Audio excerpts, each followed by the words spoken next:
with water restrictions becoming more common and utility bills climbing higher. Creating a garden that thrives with minimal water isn't just eco-friendly, it's becoming essential. Welcome to our complete guide on irrigation techniques for drought-resistant plants, where we'll show you how to maintain a vibrant, beautiful garden while significantly reducing your water consumption. Whether you're dealing with persistent drought conditions or simply want to create a more sustainable outdoor space, the strategies we'll cover today will transform how you think about gardening in dry conditions. We've split this guide into 8 comprehensive parts to make it easy for you to follow along. You can see the complete outline at the top of your screen. In the first part, we'll explore the fascinating world of drought-resistant plants and their remarkable adaptations. In the second part, we'll dig into soil analysis and preparation, the foundation of any successful garden. The third section covers efficient drip irrigation systems that deliver water directly where plants need it most. In part 4, we'll explore mulching techniques that lock moisture into your soil.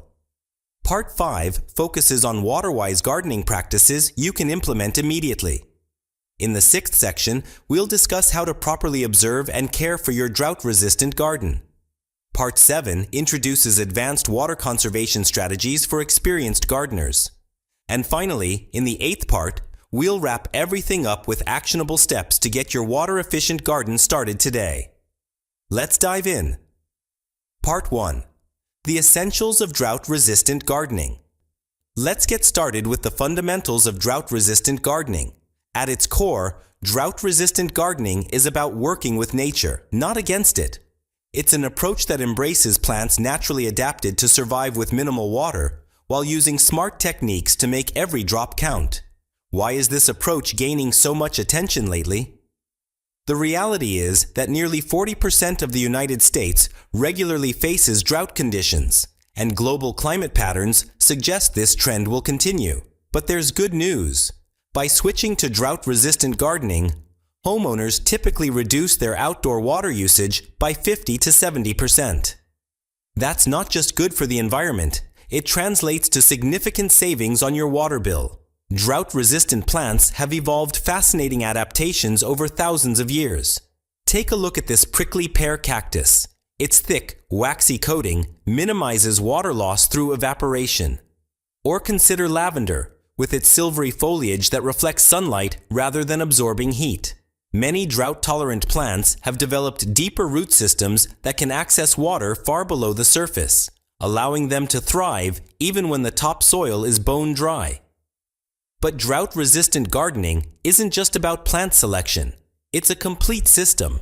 The proper irrigation techniques we'll explore throughout this guide, combined with soil improvements and maintenance practices, create an ecosystem that maximizes efficiency. When implemented correctly, you'll spend less time watering and more time enjoying your garden. Best of all, drought-resistant doesn't mean dull or colorless. As we'll see in the coming sections, you can create stunning landscapes filled with vibrant flowers, interesting textures, and year-round visual interest, all while conserving one of our most precious resources. So let's move forward with this approach that's both environmentally responsible and practical for today's gardener. Part 2. Understanding drought-resistant plants. Now that we understand why drought-resistant gardening matters, let's look at the real stars of the show. The plants themselves. What exactly makes a plant drought-resistant?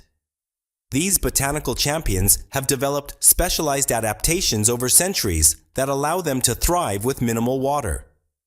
Look closely at drought-resistant plants and you'll notice fascinating features.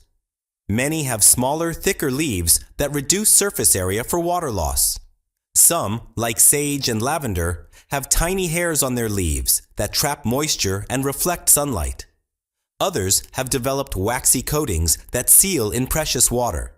And perhaps most importantly, many drought-resistant plants grow extensive root systems that reach deep into the soil where moisture remains even during dry periods.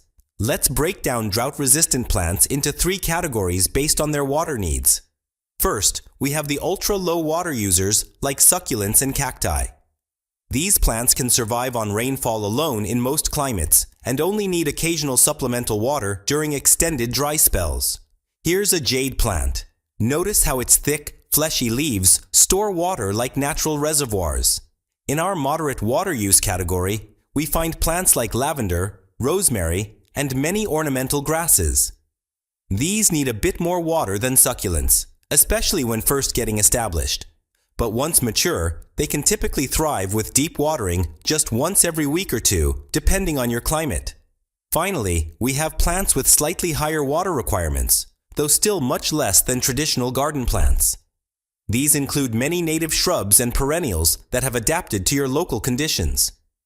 Plants like black-eyed Susan, coneflower, and native salvias fall into this category. They'll need regular water during their first growing season, but become remarkably self-sufficient once established.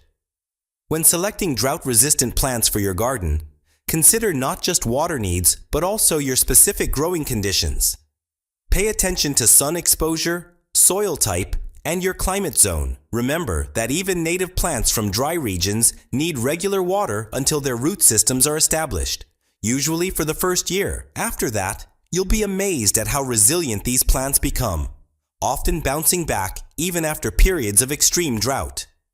By choosing the right mix of drought-resistant plants, you'll create a garden that's not just water-wise, but also vibrant, colorful, and full of interesting textures and forms year-round. Part 3. Soil Analysis and Preparation. Now that we've covered the amazing plants that will thrive in your drought-resistant garden, let's talk about what's happening beneath the surface. The truth is, the success of your garden depends just as much on what's under your plants as the plants themselves. Think of soil as the foundation of your home. Get it right, and everything else falls into place. First, let's figure out what type of soil you're working with. Grab a handful of your garden soil and moisten it slightly. Now try to form it into a ball. Does it hold together firmly? That's clay soil, which retains water well but can become compacted. Does it fall apart immediately? That's sandy soil, which drains quickly but doesn't hold nutrients well. Or does it form a loose ball that crumbles when touched? Congratulations! You've got loamy soil, the gardener's dream. Most of us have soil that falls somewhere on this spectrum. For drought-resistant gardens, soil drainage is crucial. While it might seem counterintuitive, most drought-resistant plants actually hate sitting in waterlogged soil. Their roots have adapted to find water deep in the ground, and too much moisture around the roots can lead to rot. This is why many desert plants die from overwatering rather than underwatering. So how do we prepare our soil for drought-resistant success? If you have heavy clay soil, you'll want to incorporate organic matter like compost and coarse sand to improve drainage. Add about 2 to 3 inches of compost to your planting area and work it into the top 6 to 8 inches of soil.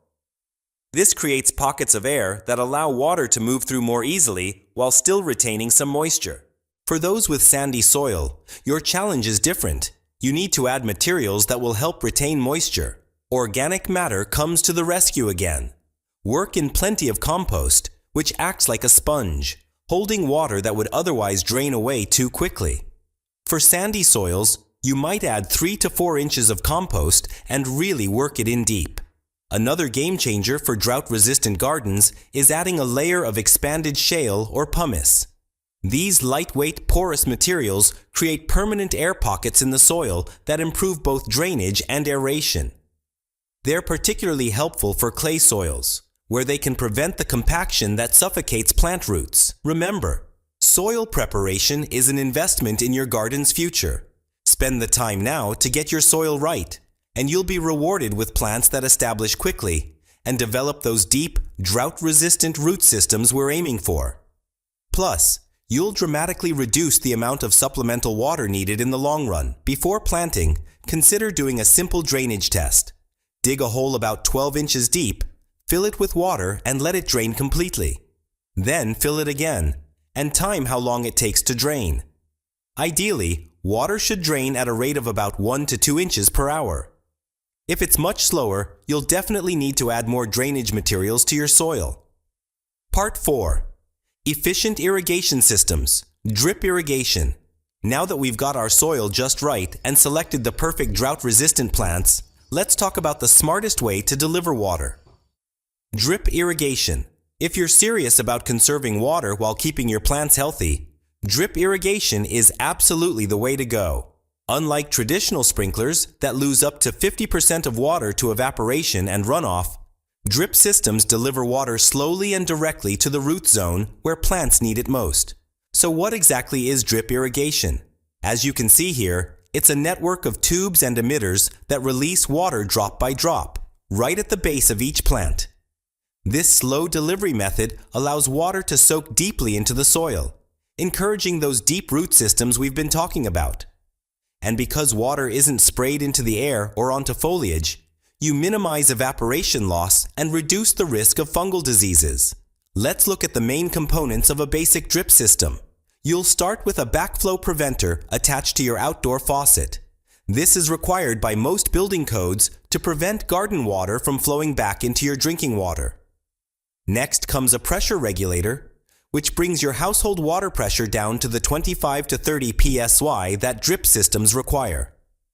Then you'll need a filter to prevent tiny particles from clogging your emitters. From there, you'll run half-inch main tubing throughout your garden beds. This flexible tubing is easy to work with and can be secured to the ground with simple stakes.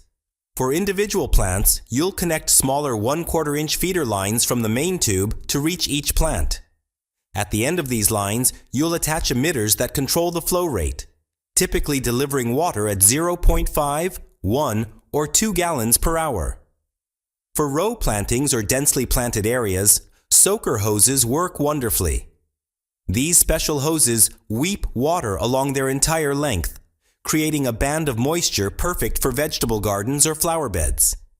Just snake the soaker hose through your plants, making sure it comes within a few inches of each plant's base.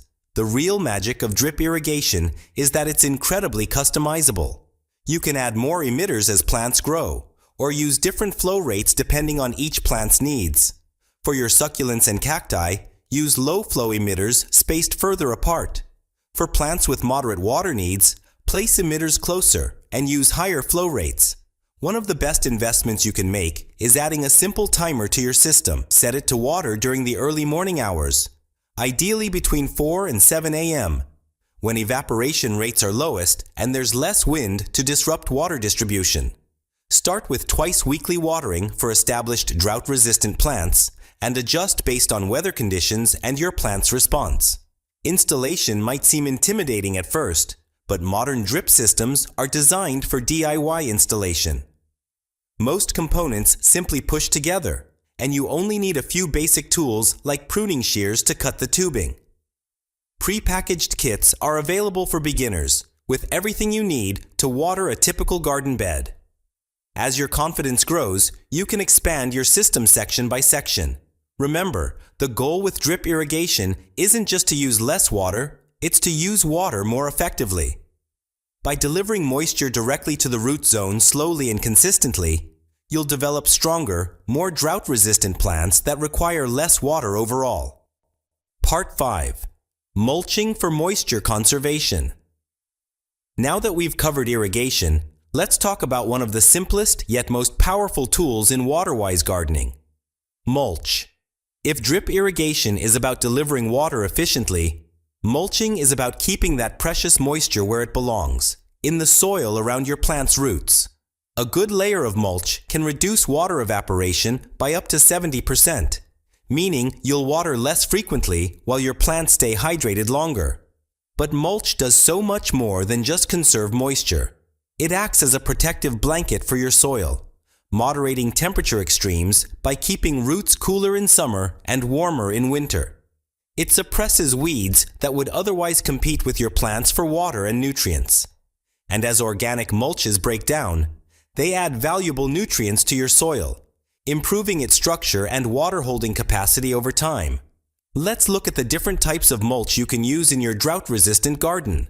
Organic mulches include materials like wood chips, shredded bark, straw, pine needles, and even compost. Here's some cedar mulch. Notice how it has a pleasant aroma and breaks down slowly, making it perfect for perennial beds. For vegetable gardens, straw makes an excellent choice because it's lightweight and easy to move aside when planting new crops. On the inorganic side, we have materials like gravel, decomposed granite, river rock, and even landscape fabric. These don't break down over time, making them ideal for permanent plantings. This decorative gravel not only looks attractive, but also reflects light back onto plants, which many drought-resistant species love. In very hot climates, light-colored stone mulches can help keep the soil cooler than dark mulches that absorb heat. So how do you apply mulch correctly? The key is getting the depth right. For woody materials like bark or wood chips, aim for a layer about 2 to 3 inches deep.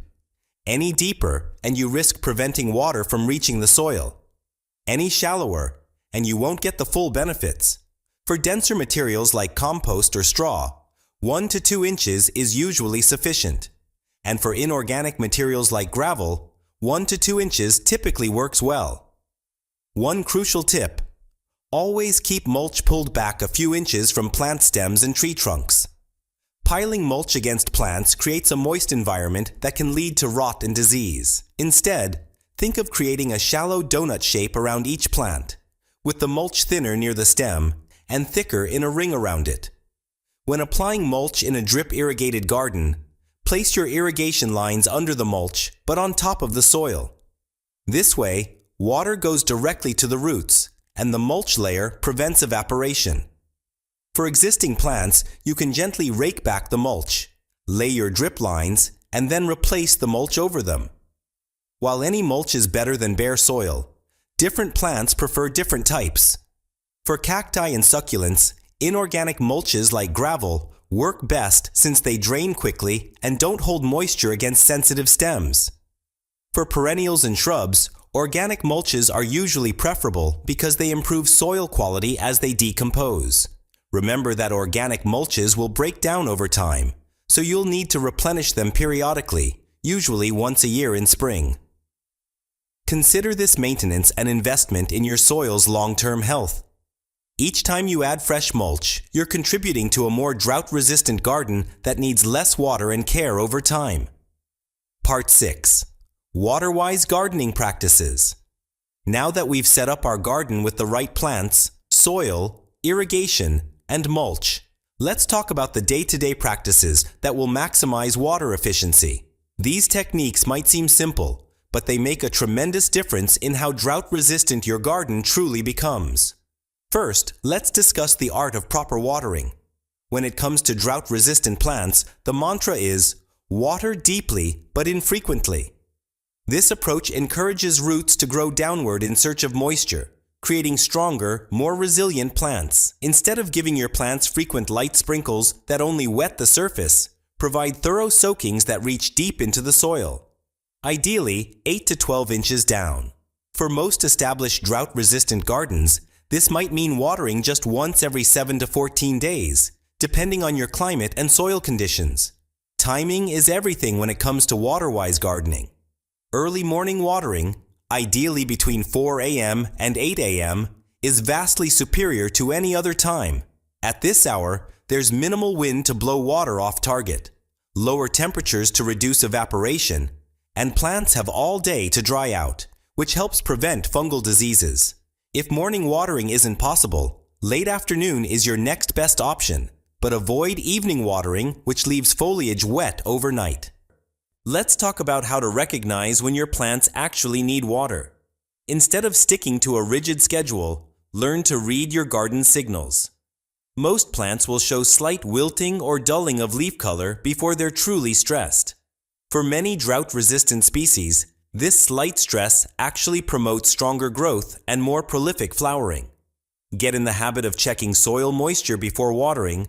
Simply insert your finger about 2 inches into the soil near your plants. If it feels dry at that depth, it's time to water. One practice that dramatically improves water efficiency is hydrozoning, grouping plants with similar water needs together. We touched on this when discussing plant selection, but it's worth emphasizing. By creating distinct zones in your garden based on water requirements, You can target irrigation precisely where it's needed. Your succulents and cacti might need water just once a month, while your native perennials might need it every 2 weeks. Grouping them separately means neither will get too much or too little. Seasonal adjustments are crucial for water-wise gardening. Your irrigation schedule should change with the seasons. Plants need far less water in spring and fall than they do during the heat of summer. If you're using a timer for your drip system, get in the habit of adjusting it monthly to account for seasonal changes. Most controllers now even have seasonal adjustment features that let you increase or decrease all watering times by a percentage. Don't forget the importance of regular maintenance. Check your irrigation system monthly for clogged emitters, leaks, or damaged lines. Prune your plants appropriately to maintain their natural drought-resistant shape and size. And keep an eye out for weeds, which compete with your desired plants for water and nutrients. Pulling weeds when they're small is much easier than tackling them once they're established. Finally, consider collecting rainwater with barrels or cisterns. Even in drought-prone areas, occasional rainfall can provide significant free water for your garden. A simple rain barrel connected to your downspout can capture hundreds of gallons annually. This water is ideal for gardens since it's naturally soft, free of chemicals, and at ambient temperature. Remember, water-wise gardening is about creating a resilient system that works with nature, not against it. By implementing these practices, you're not just conserving water, you're building a garden that thrives with minimal input and maximum beauty. Part 7. Observation and care of drought-resistant gardens. Now that we've covered the fundamentals of setting up and maintaining your drought-resistant garden, let's talk about something equally important: how to become an observant caretaker.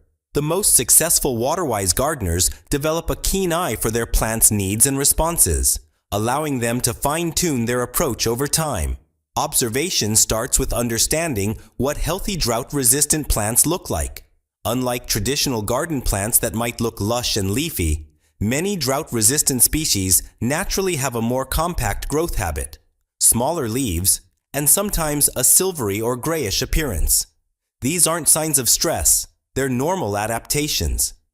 Take this lavender plant, for example. Its silvery foliage and somewhat woody stems are perfectly healthy characteristics, not indicators that it needs more water. That said, you should learn to recognize genuine signs of water stress. Temporary wilting during the hottest part of the day is actually normal for many plants and doesn't necessarily indicate a need for water. If plants recover in the evening without watering, they're likely fine. However, if leaves remain wilted in the morning, that's a clear signal that watering is needed. Other signs of true water stress include curled or folded leaves, unusual graying or dulling of foliage, and premature leaf drop. Just as important is recognizing signs of overwatering, which is surprisingly common even in drought-resistant gardens. Yellow leaves, especially lower ones, can indicate too much moisture. Soft, mushy stems near the soil line suggest rot from excessive water. And if you notice fungal growth or a moldy smell in your soil, you're definitely providing too much moisture. Remember, more drought-resistant plants die from overwatering than underwatering. A simple soil moisture meter can be incredibly helpful, especially when you're starting out. These inexpensive tools let you check moisture levels at different depths and aim to water when the meter reads dry or moderate at about 4 to 6 inches deep for most established drought-resistant plants. Over time, you'll develop an intuitive sense of when each plant needs water. Pay attention to how weather affects your garden's water needs. After a rainy period, you might skip scheduled watering for a week or more. During heat waves, you might need to water slightly more frequently. But resist the urge to provide daily sprinkles. Remember our deep but infrequent principle. Windy conditions can dry out plants quickly, so check soil moisture more often during breezy periods. Seasonal transitions require particular attention. In spring, as plants come out of dormancy, gradually increase watering frequency. In fall, as temperatures cool, scale back to prepare plants for winter dormancy. Many drought-resistant plants actually benefit from reduced water in fall, which helps harden them against winter cold. Keep a simple garden journal to track what works and what doesn't. Note when you water, how plants respond, and any changes you observe. This record becomes invaluable over time, helping you develop a personalized approach based on your specific microclimate and plant selection. Finally, remember that drought-resistant gardens evolve. Plants that thrive will naturally expand their territory, while those that struggle might need relocation. Don't be afraid to move plants that aren't performing well. Perhaps that sage needs more sun, or the manzanita would do better with improved drainage. By observing closely and responding thoughtfully, you'll create a garden that becomes increasingly drought-resistant and self-sustaining with each passing season. Part 8. Roadmap and Call to Action. And that wraps up our complete guide on creating a drought-resistant garden. We've journeyed through choosing the right plants, prepping the soil, setting up efficient irrigation, and so much more. Now, you have all the tools you need to build a garden that not only conserves water, but is also a stunning oasis in your own backyard. If you enjoyed this guide and found it helpful, don't forget to like, subscribe, and click the bell icon so you don't miss any of our upcoming content. We love seeing your garden transformations and hearing your success stories. So please share your progress in the comments below or tag us in your photos on social media. Remember, every small step you take in applying these techniques makes a big difference in conserving our precious water resources. So, grab your gardening gloves and get started today. Happy gardening, everyone, and keep making your outdoor space sustainable and beautiful. See you in the next video.